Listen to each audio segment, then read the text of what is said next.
रस का मतलब होता है आनंद। काव्य को पढ़ने, सुनने या देखने से पाठक, श्रोता या दर्शक को जिस आनंद की अनुभूति होती है उसे ही रस कहते हैं। देखो, काव्य को पढ़ने से पाठक, सुनने से श्रोता और देखने से दर्शक को जिस आनंद की अनुभूति होती है उसे ही हम क्या बोलते हैं? रस बोलते हैं।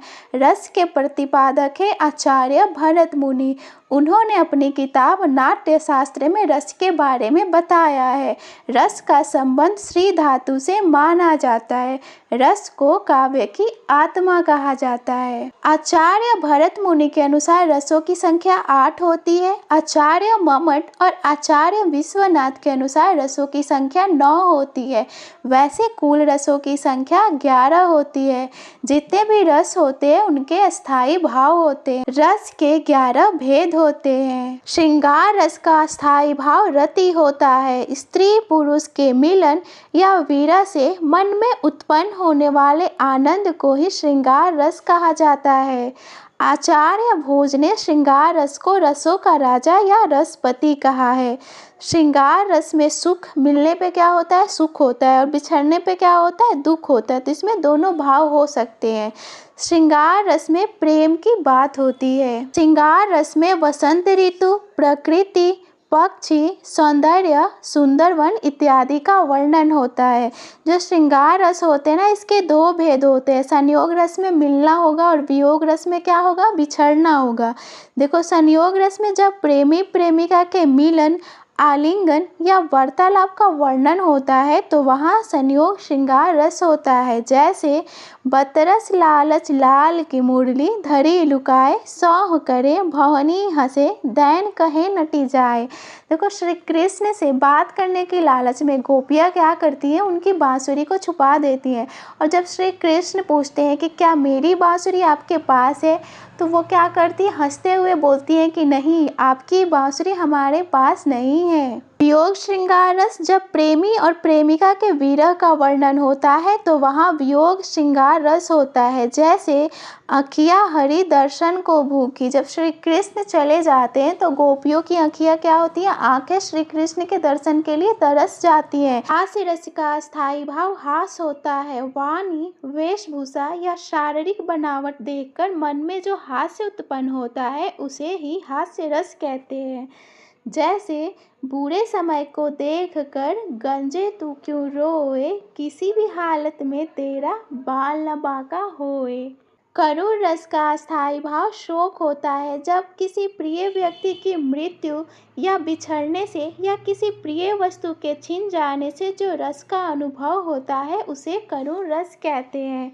देखो, श्रृंगार रस में क्या होता है? सुख और दुख दोनों का भाव होता है, क्योंकि इसमें मिलना और बिछड़ना दोनों होता है।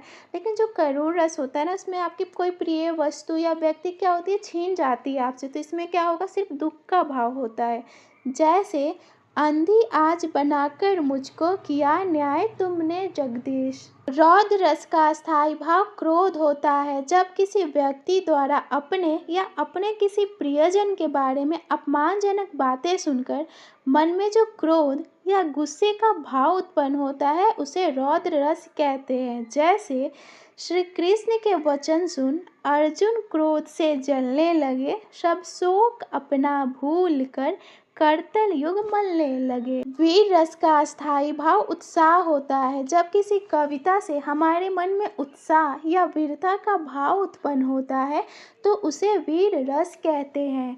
इसमें शत्रुओं के प्रति विद्रोह, अत्याचार का विनाश और असहायों की मदद करने का भाव होता है। जैसे देखो, बुंदेले हर बोलो के मुँह, हमने सुनी कहानी थी, खूब लड़ी मर्दानी वह तो झांसी वाली रानी थी। भयानक रस का स्थायी भाव भय होता है। जब किसी व्यक्ति या वस्तु को देखकर या किसी घटना को देखकर या याद करके मन में जो डर का भाव उत्पन्न होता है उसे ही भयानक रस कहते हैं। जैसे एक ओर ड्रग नहीं लकी, एक ओर मृग राय, विकल बटोही के बीच ही परियों मूर्छा खाए। देखो, एक ओर अजगर को देख के और दूसरी ओर सिंह शेर को देख के जो पथिक था ना, वो डर के मारे क्या हो गया, मूर्छित हो गया, बेहोश हो गया। विभत्स रस का अस्थायी भाव जुगुप्सा। जुगुप्सा मतलब घृणा होता है, जिसे देखने या सुनने से घृणा, भयानकता या ग्लानि का भाव हो, उसे विभत्स रस कहते हैं।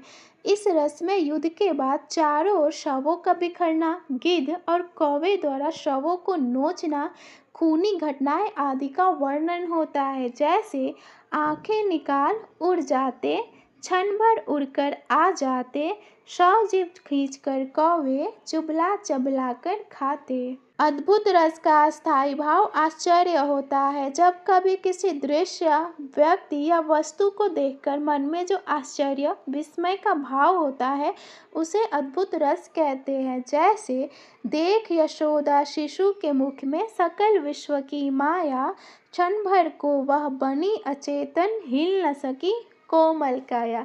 जब यशोदा मैया श्री कृष्ण के मुंह में क्या करती हैं, पूरे विश्व को देखती हैं, तो वो क्या होती हैं, थोड़ी देर के लिए अचेतन हो जाती हैं।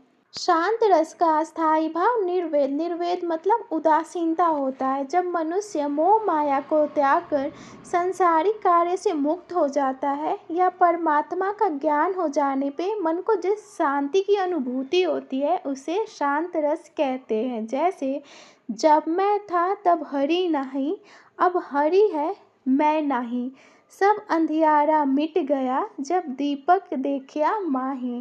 वात्सल्य रस का अस्थायी भाव वात्सल्यता। वात्सल्यता का मतलब होता है अनुराग या स्नेह, प्रेम होता है। कैसा प्रेम? जो माता पिता और संतान के बीच का प्रेम होता है, गुरु और शिष्य के बीच का प्रेम होता है, उसे ही हम वात्सल्यता वाला प्रेम बोलते हैं। तो जो माता पिता और संतान के बीच का प्रेम, गुरु और शिष्य के प्रेम के भाव को ही हम क्या बोलते हैं, वात्सल्य रस कहते हैं। वात्सल्य रस का सम्राट सूरदास को कहा जाता है। जैसे यशोदा हरि पालने झुलावे, हलरावे दुलरावे, जोई सोई कुछ गावे। भक्ति रस का अस्थायी भाव देवरति या अनुराग मतलब स्नेह से होता है। भगवान के प्रति प्रेम को भक्ति रस कहते हैं। वात्सल्य रस में क्या होता है, माता पिता और पुत्र के बीच का प्रेम होता है, और भक्ति रस में भगवान के प्रति जो प्रेम होता है ना, वो भक्ति रस होता है। जैसे प्रभु जी तुम चंदन हम पानी, जाकी अंग अंग बास समानी।